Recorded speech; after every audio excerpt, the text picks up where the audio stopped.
Hey, what is up, everybody? This is Stevie Breach counting down the moments on the way to the 25th anniversary of Monday Night Raw, which is going to be coming up in January of 2018.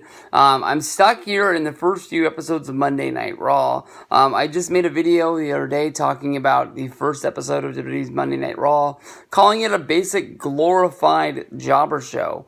And watching episode 2, we see I guess you can say a feud breakout, which is going to play out over that week and this week's episode of Monday Night Raw, involving Mr. Perfect and Ric Flair, where actually Mr. Perfect was wrestling a match against Terry Taylor. Yes, the Red Rooster himself.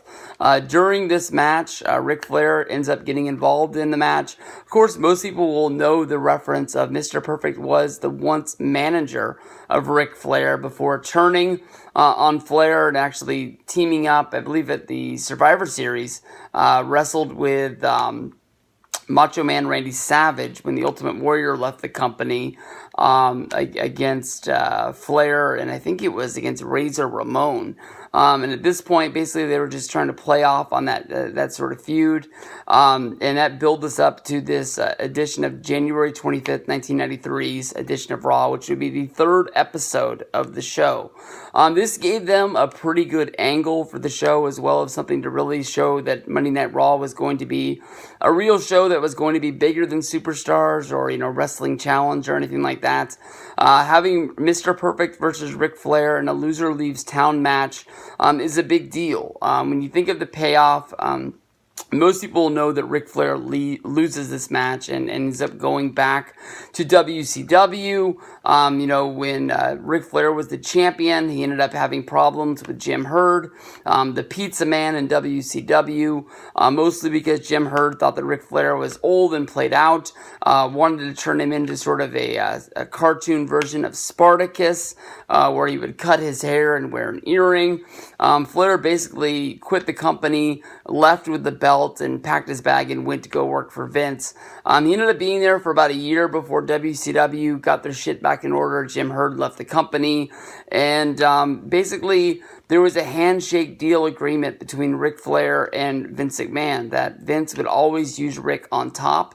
And if, Ric wasn't going to be, one of the top guys in the company, the door was always welcome for him to leave, and, it would be on good terms. Vince was going to make him be a star. He wasn't going to sort of use him to put over other people or take advantage of what Ric Flair was to the world of professional wrestling.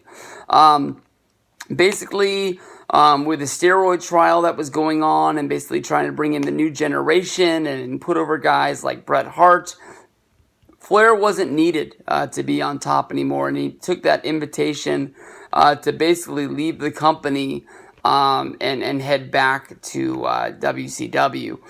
In this match, Mr. Perfect and Ric Flair have a pretty much good match, and it's honestly one of the first really good matches on Monday Night Raw. Early in the match, Mr. Perfect gets color from a turnbuckle shot. Throughout the match, Ric Flair has constantly showed cheating to try and gain an advantage. At one point, he actually pulls a weapon from his tights. He's constantly, during submission moves, grabbing at the ropes and trying to gain extra advantage during it. During the point of the match, when actually Mr. Perfect rolls up Ric Flair for a 1-2-3, I think it's pretty obvious that Flair does kick out, but the referee still counts to 3. One of the best things that's going on during this is that, Bobby Heenan, who had put all of his eggs into the Ric Flair basket as his financial advisor, I think is the role that he was in. He had tried to be the manager, but he couldn't live the life of Ric Flair being out there on the road, and basically that's where Mr. Perfect came into play. But basically, Bobby Heenan, I don't think this is when he leaves the company or he's going to be leaving anytime soon, but definitely is furious at the referee yelling that the shoulder was up. It was only a 2 count. and the referee had made a huge mistake. Flair would leave the company, go back to WCW, and stay there until its dying days. Mr. Perfect would wrestle for only a little bit longer before basically his back problems acting up again and him sitting on the shelf before reappearing in WCW, I believe around 1997.